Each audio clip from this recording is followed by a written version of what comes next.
Dankie. Goeienaand. Die enigste preek wat ek het is hierdie musiekie voor my.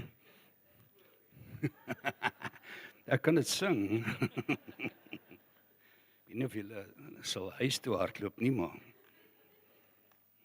daar by my tuisgemeente sê my seun is die worship leier, so hy sê pappa, moenie op die mic sing nie.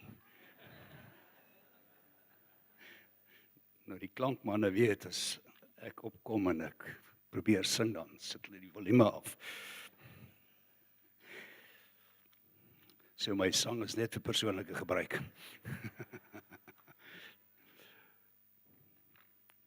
Ek is beïndruk met julle opkoms. Dankie dat julle hier is.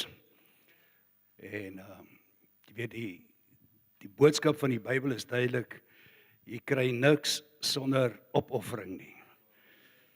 Nothing without sacrifice.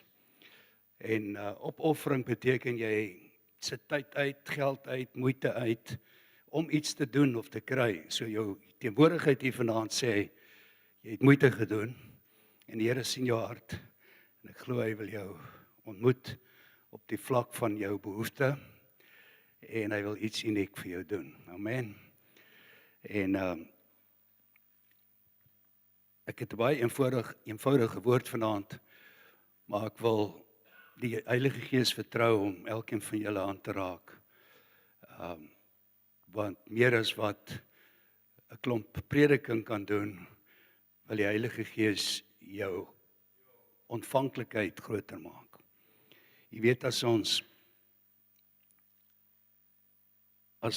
'n ballon vat, jy beskryf hierdie groot ballonne en jy begin hom opblaas. Nou, ek was 'n trompetspeler op my skool daar, so my longe het bietjie ekstra ontwikkel. Maar as jy daai groot ballon opblaas met jou mond, dan so halfpad dan jy moeg. En nou, ek wil vanaand gesels oor die volheid van die Heilige Gees. En dis soos 'n ballon wat opgeblaas word. Party van ons is so halfmas, party van ons is so pepflat, ander van ons is al mooi opgeblaas. Want elke keer as jy vir die Heilige Gees sê, vul my, dan doen hy dit. En jou kapasiteit word heeltyd meer. Nou die goeie nuus is, jy kan nie bars nie. In die Gees wil God altyd vir jou meer gee. En daar's geen beperking nie. Daar's geen einde nie. Hoe meer honger jy is, hoe meer jy vra, hoe meer jy soek, hoe groter word jou ballon. Hoe groter word die teenwoordigheid van God in jou lewe. En ek wil julle vanaand aanmoedig om honger te wees, soeker te wees na die volheid van die Heilige Gees.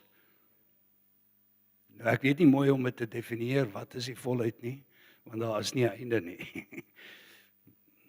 Jy kan nooit kom by 'n plek en sê nou het ek alles nie. Dit is altyd meer. Dis hoe God werk, wat hy in jou lewe wil doen, is altyd meer. Nou ek wil net sien, dit lyk of my preek my vooruit gegaan het, as hy. Ek druk gelyk vir my die knoppies per ongeluk.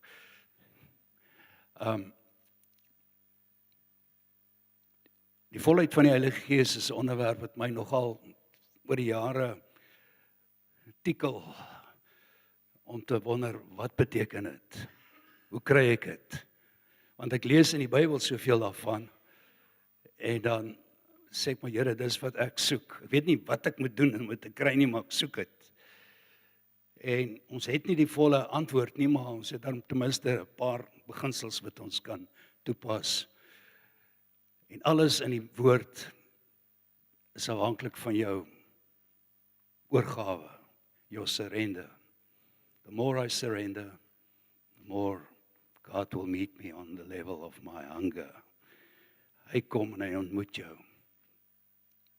En jou gesag, die krag van God, die stem van die Heilige Gees, die stem van Vader, alles hang af van jou oorgawe. Hoe laer jy buig, hoe tel die Here jou op. If you humble yourself in the sight of the Lord, He will lift you up. En ek het dit gesien in bediening, ek pas dit steeds baie toe. As ek vir iemand bid en dit wil nie werk nie, dan verneder ek eers myself voor die Here. Kry daai plek van om laag voor hom te wees en te erken hy is God en dan aanbid hom. En hoe meer ek my hart verander, hoe meer begin God deur my werk. Partykeer as ek demone uitdryf en die goed wil nie uitgaan altyd nie, dan stop ek dit eers en sê, Here, ek kom sit by die voete. Ek is afhanklik van U, ek soek U en kan bid U. Man, terwyl ek nog so buig voor die Here om aanbid, dan begin die demone sommer uitkom. Net omdat ek die beginsel van die woord toepas. Hoe laer jy buig, hoe hoër werk die Here. Nou môre aand wil ek met julle gesels oor die gawes, to stir up the gifts of the Holy Spirit, soos Paulus daaroor praat, om die gawes wakker te maak in jou. Paulus sê, toe ek vir hande op julle gelê het julle die gawes ontvang, en nou raas hy een met hulle en sê, julle gebruik nie dit wat God vir julle gegee het nie. Stir it up, maak dit wakker. So ek wil môre aand met julle gesels, en ek die Heilige Gees vertrou om gawes wat jy al reeds ontvang het, en die wat hy meer vir jou wil gee, wakker te maak, dat jy daarin kan vloei, want dit is God se geskenke vir ons. En eintlik wil hy moet leer om in al die gawes te funksioneer. En ek weet party ons se teologie hou nie daarvan nie, maar dis my ervaring. Hoe meer jy soek, hoe meer jy vra, hoe meer gee God vir ons geskenke. En eintlik kan al die gawes op stadiums deur jou werk, as jy dit verstaan en dit soek en net beskikbaar is. Dinsdag aand wil ek met julle gesels oor hoe om die salwing van God te vermeerder in jou lewe, how to increase the anointing of God. En so dankie opnuut vir julle pastoorspaar wat my uitgenooi het en dat ons hier mag wees. Dit is 'n groot voorreg en ek is so opgewonde, so warm in my hart net om hier te wees, saam julle te wees, hulle te sien, julle die atmosfeer hier te ervaar. So ek waardeer wat julle doen opreg. Die volheid van die Gees. Lukas 4 vers 1. Jesus het vol van die Heilige Gees van die Jordaan af teruggekom. En deur die Gees is hy na die woestyn toe gelei, waar hy 40 dae lank deur die duiwel versoek is. Nou dit klink nie so lekker nie. Want net voor hierdie vers het Johannes die Doper hom gedoop in die Jordaan, en die hemel het opgegaan en die Gees van God het op hom gekom soos 'n duif. En net daarna sê dit, en hy het vol van die Gees woestyn toe gegaan. Nou hy het die Heilige Gees nodig gehad om die duiwel te weerstaan. En wat van jou? Jy het die volheid van die Gees nodig om staande te bly teen die liste en die aanval van die vyand. Jy kan dit nie alleen doen nie, jy sal val. 2 keer sê Paulus in Efesiërs 6, jy weet, trek die volle wapenuitrusting van God aan, sodat jy staande kan bly teen die liste van die duiwel. So as jy nie geklee is nie, want die volle wapenuitrusting is eintlik Christus, ek beklee myself met Jesus Christus, dan kan ek staan teen die vyand en sy skems, sy liste, sy misleiding en sy irritasie en alles wat hy met ons doen. Ons is in 'n permanente oorlogvoering. Ek wens dit was nie so nie, maar dis die realiteit. Eendag as jy in die hemel is, dan gaan dit nie meer so wees nie. Maar terwyl jy hier is 'n permanente oorlog. En ek moet my staande bly. En ek moet met Christus geklee wees. En julle almal weet wat dit beteken om te fout te maak, te gly, terug te val, te misluk. Ons almal spesialiseer in foute. En stadig maar seker groei jy daaruit. Stadig maar seker doen jy dit minder. Want niemand van ons is perfek nie. Maar ons sondig minder, ons maak minder foute en ons wen meer. En dis wat die Gees van God in jou wil doen. Hy verwag nie dat jy perfek moet wees nie. Hy verwag net dat jy moet groei. En hy wil jou help om te groei. En as jy weer 'n fout maak, dan sê ek vinnig, ek is jammer. Ek repent, bely dit, ek sê ek is jammer, draai my rug op dit, ek verwerp dit. Ek sê Here, ek gaan U aanbid, help my om hierdie ding te wen.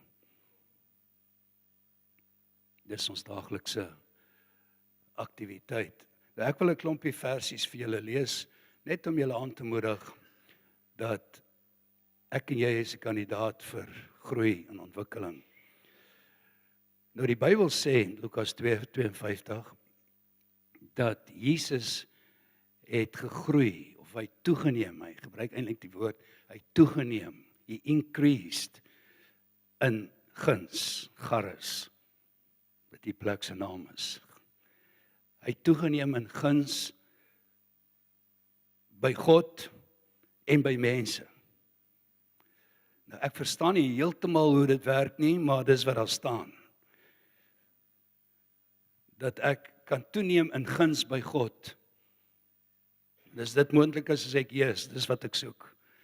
Ek wil toeneem in guns by God. Ek wil hê sy genade en sy guns moet meer en meer en meer in my lewe word. En julle sal almal saamstem. En dan sê hy, Jesus het toegeneem in guns by mense. Dit wil ons ook sien. Dat meer mense is wat van jou hou en minder is wat nie van jou nie. Ons het genoeg vyande.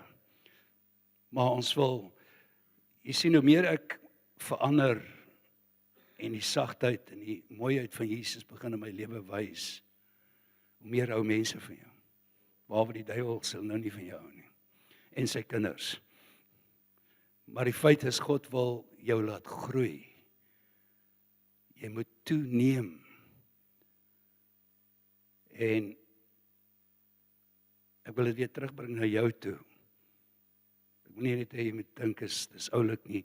Die vraag is jy in hierdie groeiproses? Is jy besig om toe te neem in die charismata, die gawes van genade, dit wat God in jou lewe wil doen? Is jy in 'n groeiproses van toename? Nou niks kom van self deur dat ek op die stoep sit en kyk hoe die gras groei nie. Ek moet hom soek, ek moet tyd met hom spandeer, ek moet hom aanbid. Ek moet woord mediteer en lees. Al hierdie goed dra by dat ek groei en groei en groei. En as jou kind nie groei nie, ons het so 'n familie daar by my tuisgemeente, wie se een kind nie groei nie. Dis abnormaal. Dieselfde in die gees, as jy nie groei nie, is daar iets fout. Dis abnormaal. God wil hê ons moet groei en toeneem. Daai ballon moet groter word. In Handelinge 6 is 'n interessante gedeelte. En in die dae toe die disippels vermeerder het, het daar 'n murmurering ontstaan, mounery, van die Grieksprekende mense onder die Jode teen die Hebreërs, omdat hulle weduwees in die daaglikse versorging oor die hoof gesien is.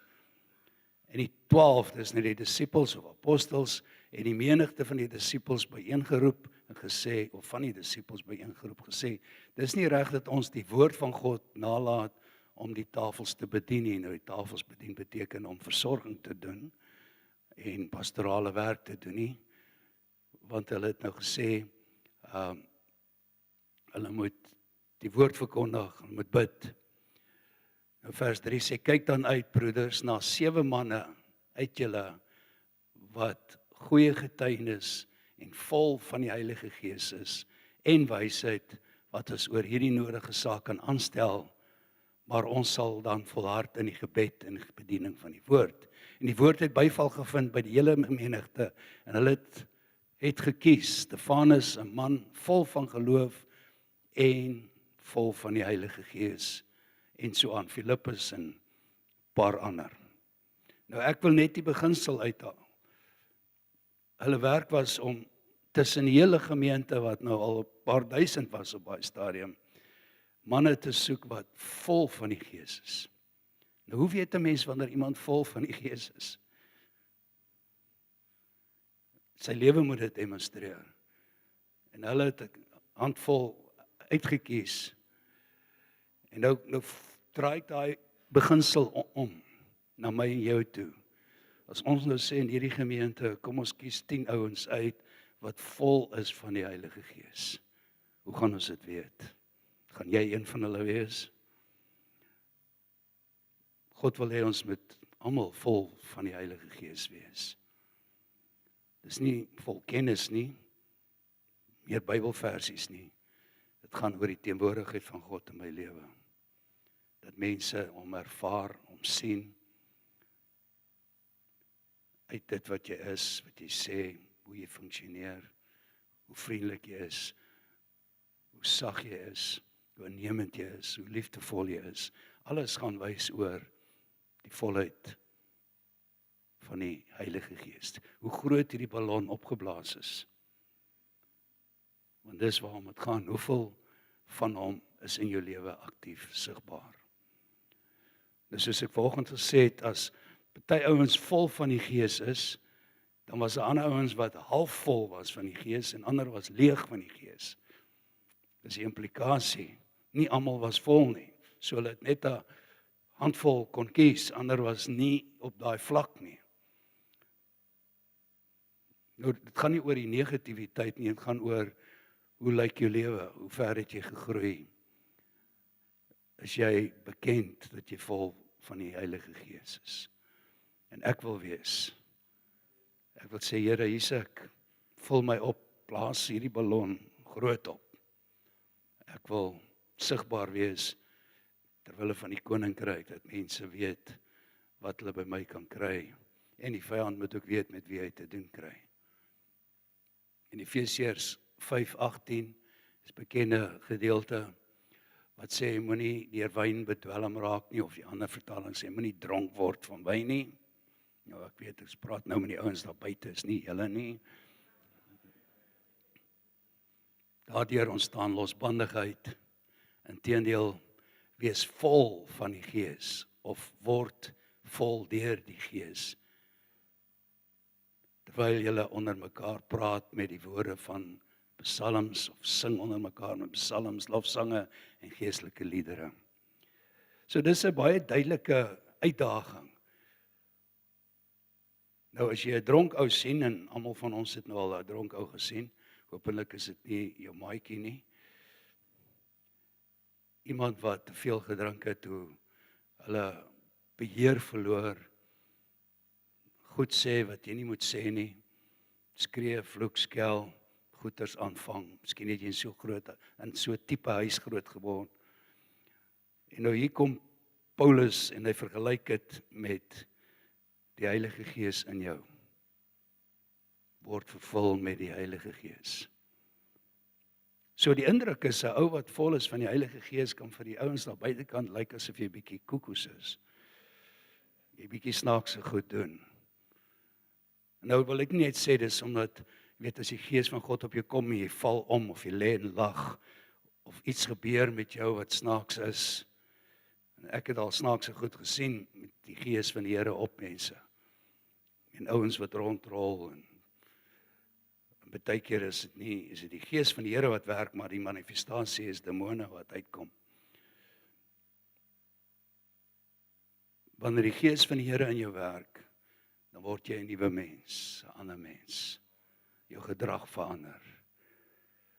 En baie keer is jy laf, baie keer is jy loud, baie keer het jy baie vrymoedigheid, boldness om goed te doen, maar alles werk die Heilige Gees in jou lewe. En as dit die Heilige Gees is, sal mense dit waardeer wat jy ook al doen. Sien, die Heilige Gees, as hy eg in jou werk, gaan nie mense irriteer nie. Baie keer tree mense op en hulle blameer die Heilige Gees, maar is eintlik hulle heilige vlees. En hulle irriteer mense om hulle. En ons wil graag die Gees van God sien werk in jou. En ek was al in herlewings oor die wêreld, in ander lande en kerke, en jy sien baie keer baie interessante of snaakse goed wat gebeur met die mense. As mense wat vir 2-3 dae op die vloer lê, in 'n beswyming van die Heilige Gees, in die hemel, besig om God te ervaar. En daar kan soveel goed gebeur met ons, wanneer die Heilige Gees oor ons kom, in ons werk. Hy kan jou genees, gesond maak. Hy kan jou terugvat na pynervarings in jou lewe en alles kom uithaal en jou kom skoonmaak. Wanneer die Heilige Gees met jou werk, is dit uniek en spesiaal. En dis hoe God se Gees is. Ons bid, ek en my vrou bid baie vir mense, veral met emosionele pyn, traumas. En dit is so mooi om te sien baie keer hoe die Heilige Gees iemand net aanraak en daai persoon genees van die pyn, die trauma. Party mense sal voor ons sit en omval van die stoel af en soos 'n klein babietjie in 'n fetusposisie gaan. En dan sien jy hoe die Heilige Gees daai klein babietjie in die baarmoeder van die mamma genees. Sommige nou is dit groot mense wat hier lê. Maar ek kan sien in die Gees dat die Heilige Gees is besig om al die trauma, die skok, die misbruik, die seer uit te haal en te herstel. En as daai persoon uiteindelik bykom en weet nie altyd wat het gebeur nie, maar hulle weet God het my aangeraak en my genees.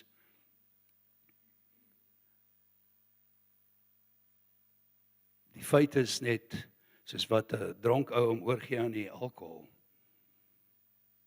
moet jy jouself oorgee aan die werking van die Heilige Gees.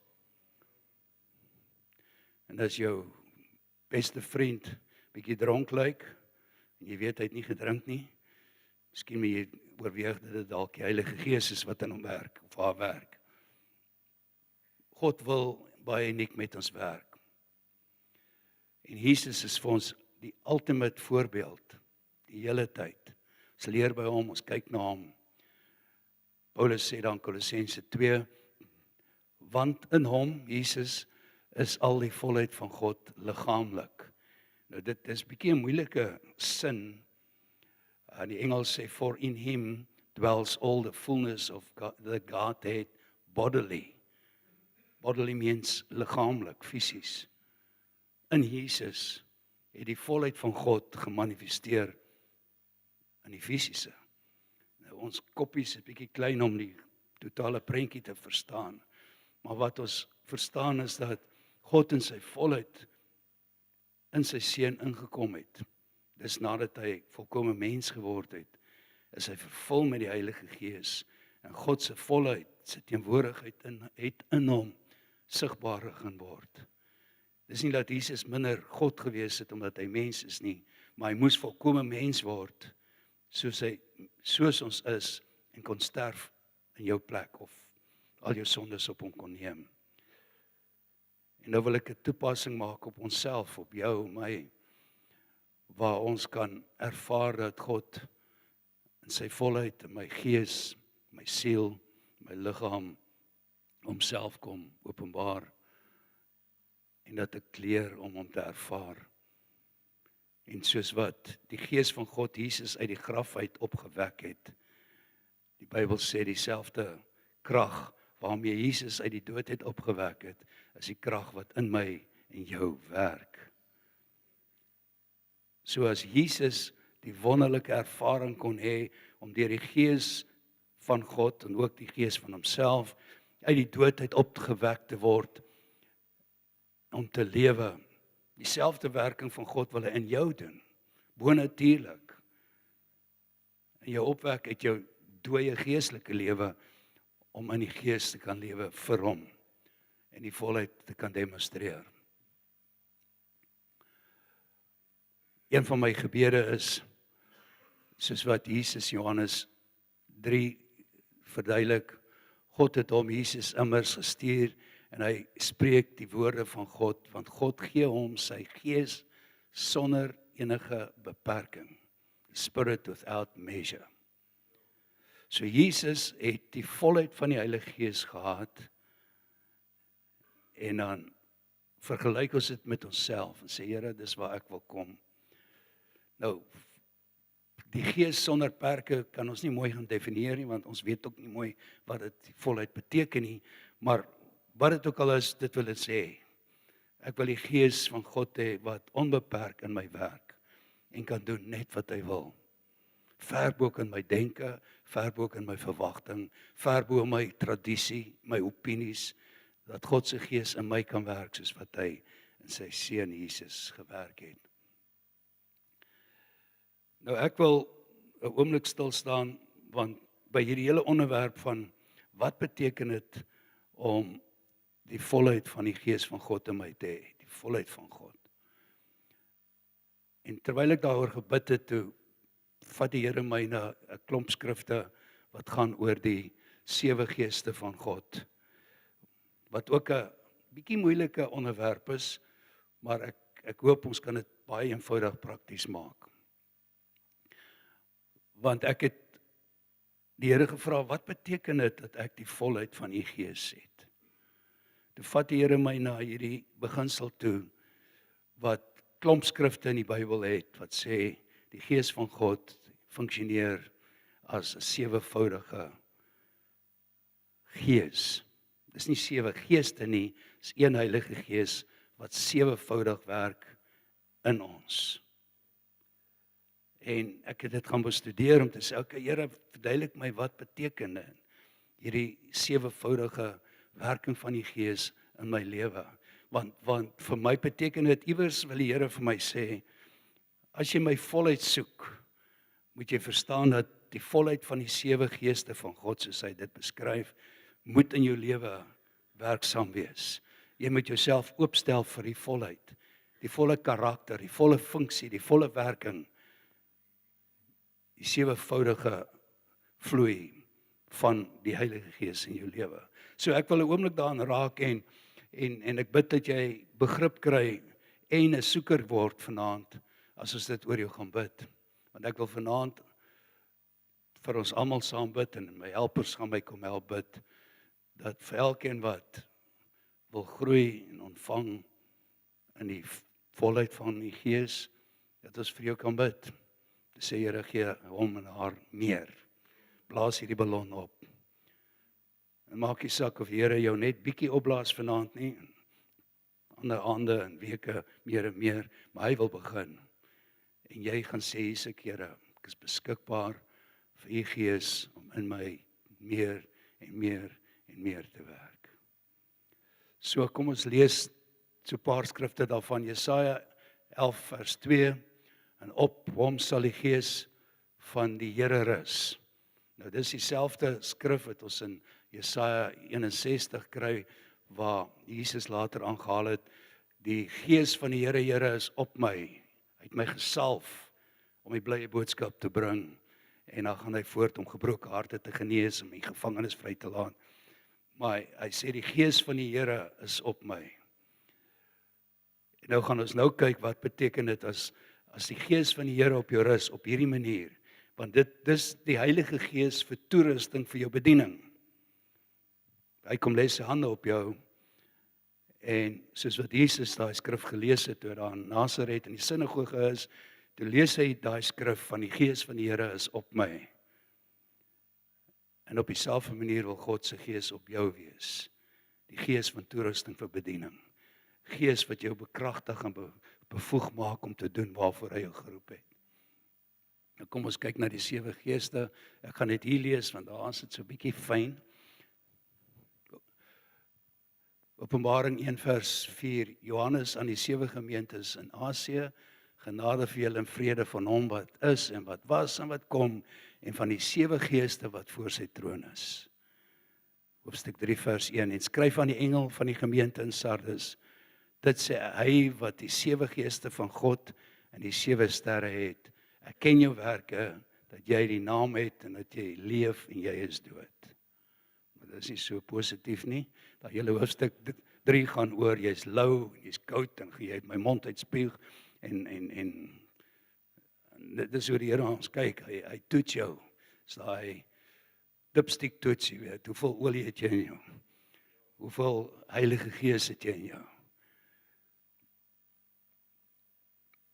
Openbaring 4:5, en daar het weerligte en donderslaan stemme uit die troon uitgegaan, en 7 vuurvakkels wat die 7 geeste van God is, voor die troon gebrand het.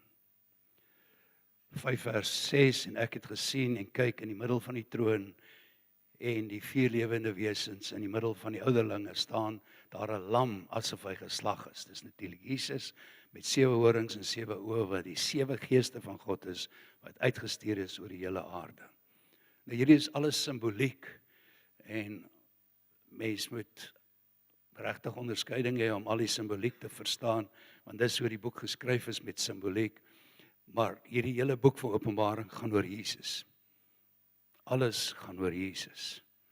Weet baie ouens wil dit nou interpreteer oor die eindtyd en die anti-kris, en hierdie boek gaan oor Jesus.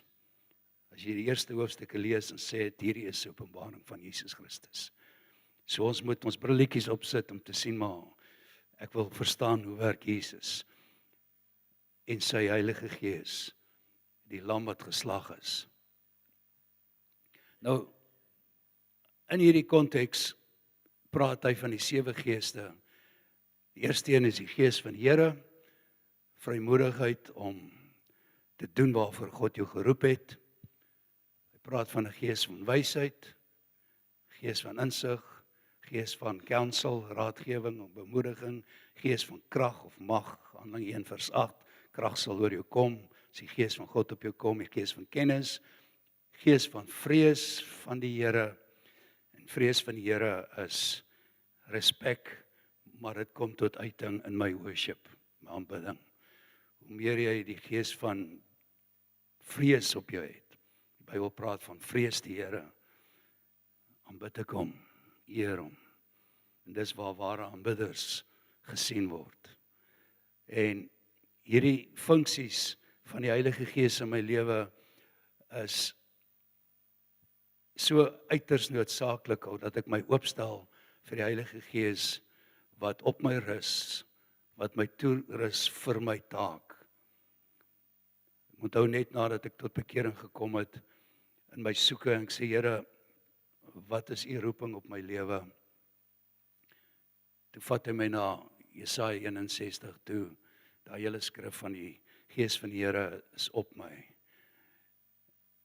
En vir my was dit bietjie vreemd, want dis die skrif wat Jesus gebruik het, en nou klink dit asof ek myself vergelyk met Jesus, en uiteindelik het ek ontdek, maar dit is presies wat dit is. God wil hê jy moet soos Jesus doen wat hy gedoen het. Die Gees van die Here op jou, om die goeie, blye boodskap te bring, om die gebroke harte te genees, om die wat gevange is vry te laat, om aan te kondig die jaar van welbehae, en so aan. Ons soek die Gees van die Here op my. En ek wil daai skrif nie net aanhaal vir Jesus nie, maar hy wil hê jy moet dit aanhaal vir jouself.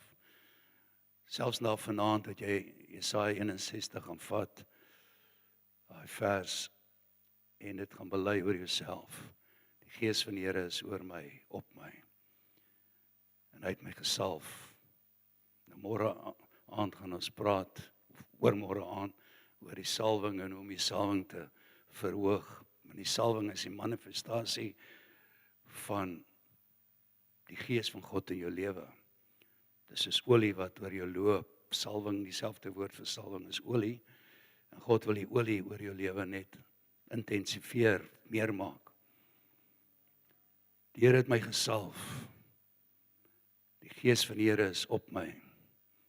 En dit wil hy hê moet jy vir jouself kan sê. Want elke enkele een van julle is geroep en gesalf. Ek verklaar dit oor jou, ek sê dit oor jou. En die Here wil hê jy moet dit glo en oor jouself kan sê, die Here het my gesalf om die blye boodskap te bring. Die Gees van die Here is op my, en ek sal die blye boodskap bring. En dan gaan hy voort oor gebroke harte genees. Dis veral wat ons bediening is, stukkende mense gesond te maak. Om vryheid vir gevangenes te doen, dit doen ons ook. Ons bring mense uit gevangenskap van demoniese beheer oor hulle lewe. Vryheid, Jesus het gekom om ons vry te maak. En dis ons bediening, is jou bediening. Dis wat God jou voorroep om te doen. En dis nie net vir my nie, dis vir ons almal om dit te doen. Dan wil God vir jou, want hy nooi ons uit, vra vir my vir wysheid. Want wysheid is die manifestasie van die hemelse denke van God. Here, gee my wysheid om hierdie probleem te hanteer. Nou, soos ons in goeie Afrikaans sê, God download sy insig in 'n saak. Komputertaal. En hy gee vir jou bonatuurlike insig in situasies, ons noem dit wysheid. Wanneer jy goed kyk en sien soos God dit sien, dis wysheid. Wysheid is nie net om 'n klomp kennis te hê nie. Ek het 'n spul grade, dit gee jou nie wysheid nie. Wysheid kom van die openbaring van God, hoe hy dit sien, hoe hy die wêreld sien, hoe hy mense sien, hoe hy iemand sien. Dat jy na iemand kyk wat gebroken is, maar jy sien hulle deur die oë van God en jy sien wat God wil doen en wat hy besig is om te doen. Dis wysheid. En God se gees van wysheid wil vaardig word in jou lewe. Dat jy na mense kan kyk en jy sien hulle deur God se oë om te weet wat wil God met hulle doen. Waarheen is God op pad? Jy sien die mooiheid van God in iemand. Nou al sy tande so skeef, sy oë dalk skeef, sy hare min, kyk ek na iemand deur God se oë en ek sien die skoonheid, die mooiheid van God in iemand se lewe. En ek kyk na anderste na mense. Want God help my om te kyk met wysheid, maar ook met insig en saam met insig aan kennis. En ons funksioneer sterk in die gees van counsel, berading, raadgewing. Nou, raadgewing klink so bietjie oppervlakkig, maar berading is om iemand reg te stel soos God dit wil doen. Om jou te bedien met God se heelheid in jou lewe te verander met dit wat God vir jou het. Want elkeen van julle wat hier sit, het iewers seer gekry in jou lewe. Elkeen van julle wat hier sit, is ingedoen deur iemand iewers. Iewers het iemand jou in die rug gesteek, jou beskinder, sleg gemaak, verwerp, verneder. En wat wil God doen? Sy gees kom om al daai wonde gesond te maak. Maar nie net vir jou nie, hy wil deur jou gebruik om ander gesond te maak. En daarom het ek die gees, die volheid van die gees van God nodig. En dit is vir my so lekker om met mense te sit en hulle deel hulle pyn, hulle seer, teleurstelling. En ek sien net wat God vir hulle wil doen. Ek sien net God se pad vorentoe. En ons het al met honderde mense, dalk duisende, die pad geloop om te hoor wat die Here sê vir jou. So dis baie, dit klink soos profeties, maar dit is deel van die profetiese bediening. Want profesie is om jou te help om te sien wat God sien oor jou lewe.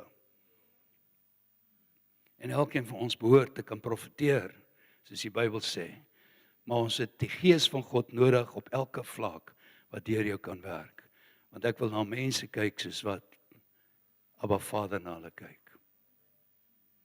Ek wil na kinders kyk en God se potensiaal in hulle sien.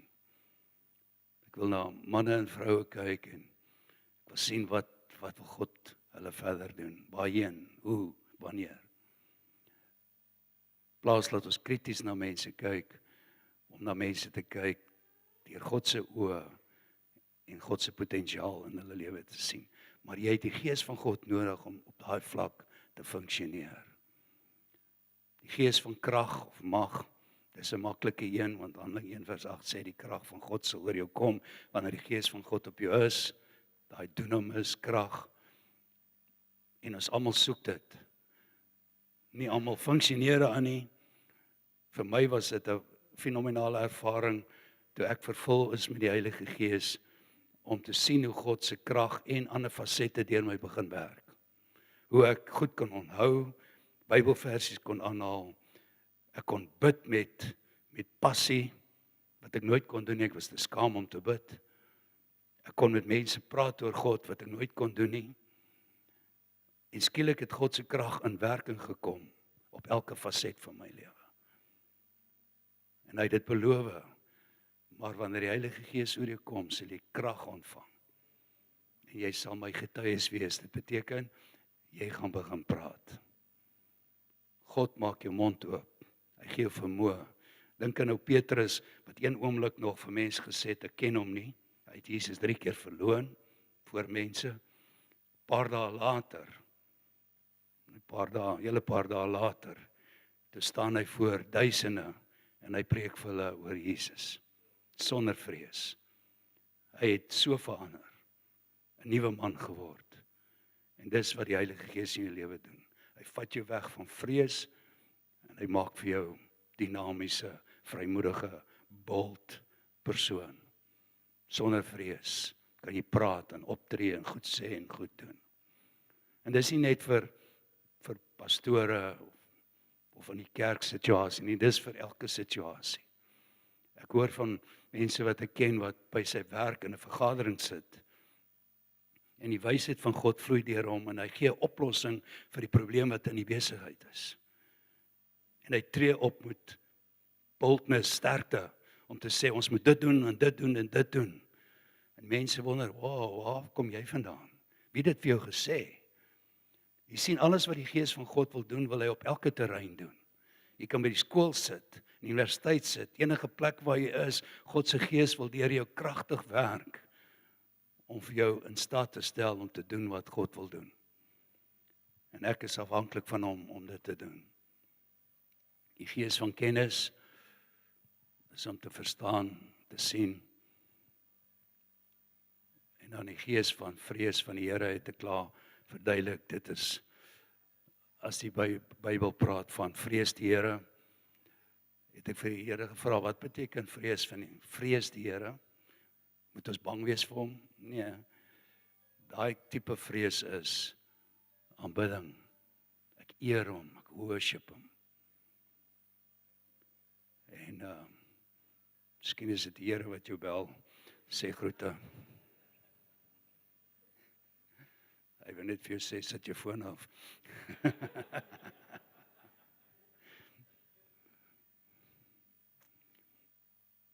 Ek het een keer 'n begrafnis gehou van haar familie. En ek kondig ewe af, almal moet asseblief hulle fone afsit tydens die diens. Die volgende oomblik toe lê my foon in my sak. Dis ek in die moeilikheid. Ja. Jy sien, ek wil jou honger maak, lus maak vir meer. Hoekom moet ons baie keer na pastore kyk of manne en vroue van God wat dinamies deur hom gebruik word?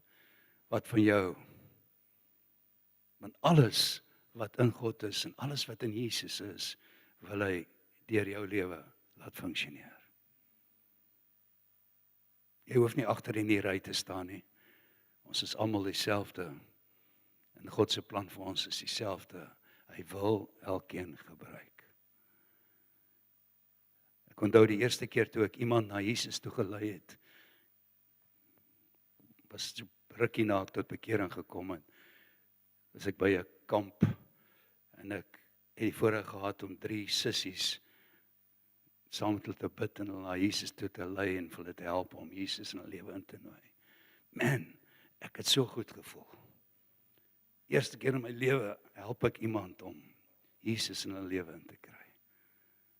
En toe ek dit een keer gedoen het, toe voel ek, man, dit wil ek die res van my lewe doen. En so het die Here my deur unieke goed laat gebeur. Ek onthou die eerste keer toe ek vir 'n ou bid en demone manifesteer, weet ek nie of ek moet hardloop of wat moet ek nou doen nie. En die ou wat saam met my is, gelukkig was slimmer as ek. En hy sê, jy moet nou hulle uitkry.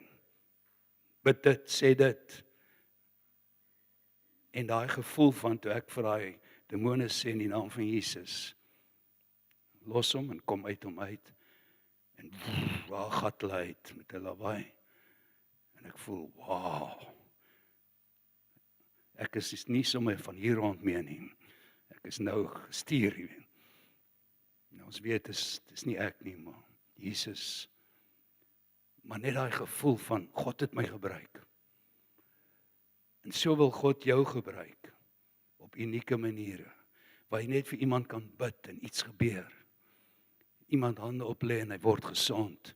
Al word hy net beter, dan doen jy dit weer en weer en weer. En ek het so 'n passie gehad om vir siek mense te bid, al my lewe nou nog. En baie keer wanneer jy vir mense bid, dan word hulle nie gesond nie. Inteendeel, tyd wat ek voor gebid het, het sommer dood gegaan. Wonder jy? Miskien is ek nie geroep vir hierdie job nie. Maar jy sien, ons wil groei in die teenwoordigheid van God se Gees in ons lewe. En daarom sal ek dit weer probeer. En een van ons vriende in die bediening, wie sy pa dood is aan kanker, en sy vrou later dood is aan kanker, het gesê, ek gaan nie ophou bid vir mense met kanker nie. Want die Here sê ons moet bid, maak die siekes gesond. En 'n week na sy pa dood is aan kanker,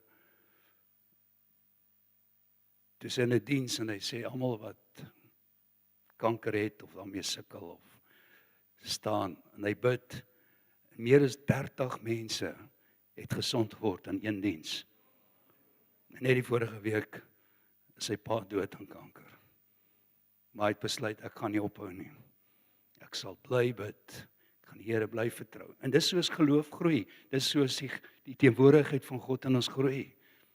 Ons hou aan, ons probeer, ons word slimmer, ons word meer sensitief, die ballon word groter en ons het meer en meer effek en sukses. Moenie ophou om te doen wat God jou voorgeroep het nie. Al sukkel jy aanvanklik, jy hou aan. Jy lê weer aan op. Jy lê weer aan op. Ek het vir mense bedien, gebid, niks gebeur nie. Bid ons later weer en skielik gebeur iets. En al wat dit beteken is, probeer, hou aan. Jesus het 2 keer vir 'n blinde ou gebid. Die eerste keer kon hy nie sien nie, net so bietjie sien. En Jesus het modder in sy oë gesmeer en weer vir hom tweede keer gebid en toe sien hy behoorlik. Nou as Jesus 2 keer vir 'n ou moet bid, dalk moet ek en jy 10 keer vir 'n ou bid. Ons hou nie op nie. Ons hou nie op nie. Die opdrag is, maak die siekes gesond. Nie bid vir hulle vir genesing nie. Maak hulle gesond. Dit klink baie radikaal, maar dis die job. Maak hulle gesond, dryf demone uit. Nie vra hulle om uit te kom nie. O Here, as dit U wil is, wil U nie maar die demone net uithaal nie. En dan gaan die Here vir jou sê, wat van jou, kan jy nie self doen nie. Ek het vir jou al die gesag gegee. Alles wat jy nodig het om te heers oor demone is in jou. Doen wat ek vir jou gegee het. En ons moet leer om te groei en te doen wat God ons voor geroep het. Natuurlik groei ons daarin. My geloof neem toe, my vrymoedigheid neem toe. Omdat ek so baie betrokke was in bevryding, ons het met sataniste gewerk, en jy weet, jy word al slimmer, en die gesag van God in jou lewe word al meer, en uiteindelik word dit makliker, en jy het meer resultate en meer effek. Hoeveel keer het van die sataniste nie ons gedreig en sê, ek gaan jou doodmaak nie. Een ou het gesê, toe ek vir hom sê, ek moet die demone moet uitgaan, en sê, man, as hulle uitgaan, dan gaan hulle in jou vrou in. Sê ek, man, my vrou is baie erger as ek, sy gaan jou opvou. Toe spring hy na, toe sê hy, ja, maar dan gaan ek in jou honde in. Sê ek, nie my honde nie. My honde is wild.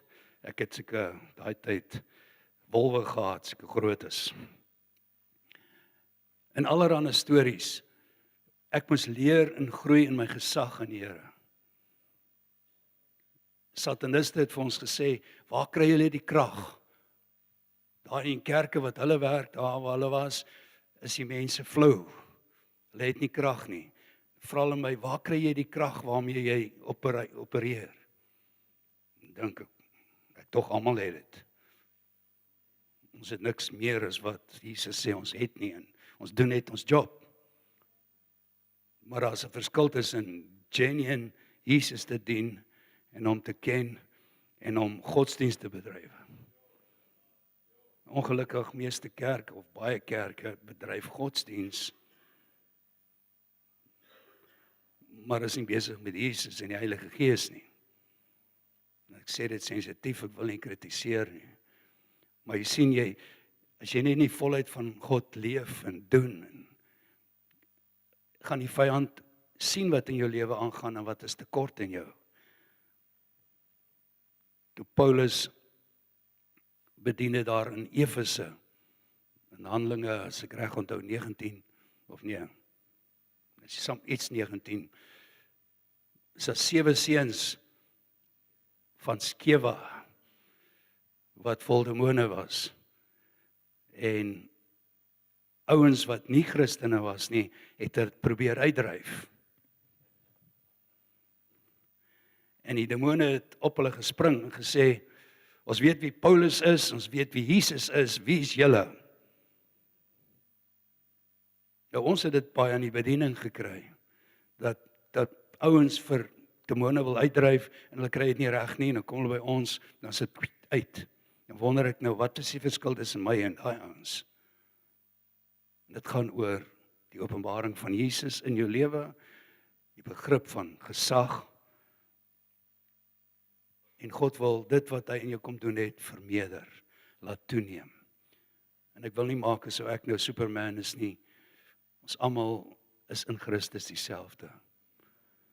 Maar jou openbaring van wie hy is, en wie hy deur jou werk verskil. En ek wil beskikbaar wees vir hom om deur my te werk.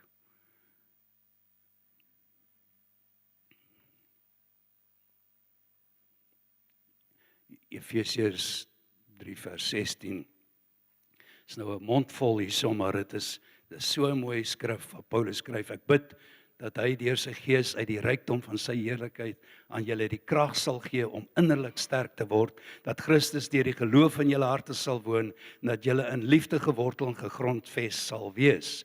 Mag julle in staat wees om saam met al die gelowiges te begryp hoe wyd en ver en hoog en diep die liefde van Christus strek. Mag julle sy liefde ken, liefde wat ons verstand te bowe gaan, en mag julle heeltemal vervul word met die volheid van God. Wow, mag julle heeltemal vervul word met die volheid van God. Ek dink nie ons verstaan heeltemal wat dit beteken nie, maar ons wil probeer. Mag jy vervul word met die volheid van God, volheid van sy gees. Mag jy bekend word vir 'n man en 'n vrou wat vol is van die Heilige Gees. Mag mense agter jou aankom, jou deurklop, vir my sê, ag, sal jy vir my bid? Ag, help my net, ek het goddelike raad nodig. Dat mense na jou toe kom omdat hulle die Gees van God op jou lewe sien.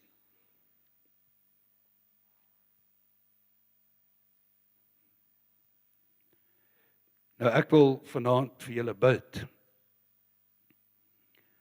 dat die ballon groter gaan opgeblaas word. Ek wil vir jou bid dat jy net oorgee aan hom. En dit is nie moeilik nie. Dit is nie ingewikkeld nie. Al wat dit vra is oorgawe. Kom blaas op my, Heer. Dat die wind van God op jou blaas. Daai ballon groter en voller word. En dis nie net bietjie vanaand nie, dis nou elke dag. Vir weke en maande en jare. As jy oggend op wakker word, dankie Jesus vir lewe. Gees van God, vul my op. Vul my op. Vul my op. Ek wil meer hê van U. Ek is honger en dors na U. En elke dag vra jy hom, elke aand voor jy gaan slaap, sê net dankie vir hierdie dag. Dankie vir hoe jy my kon gebruik het. Help my om in meer te groei, nog meer van U.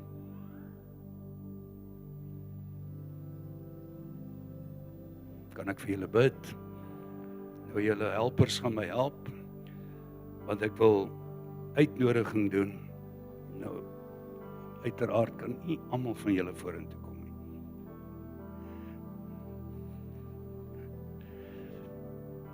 Miskien moet ek sê net die ouens wat regtig honger is.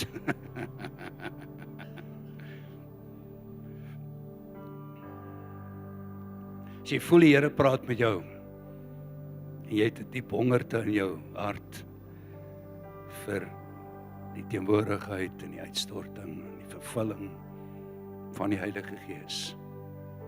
Soos ek vroeër vandag gesê het, daar's verskillende terminologieë wat die Bybel gebruik, veral in Handelinge skryf Lukas dat hy praat van die Gees van God kom oor julle.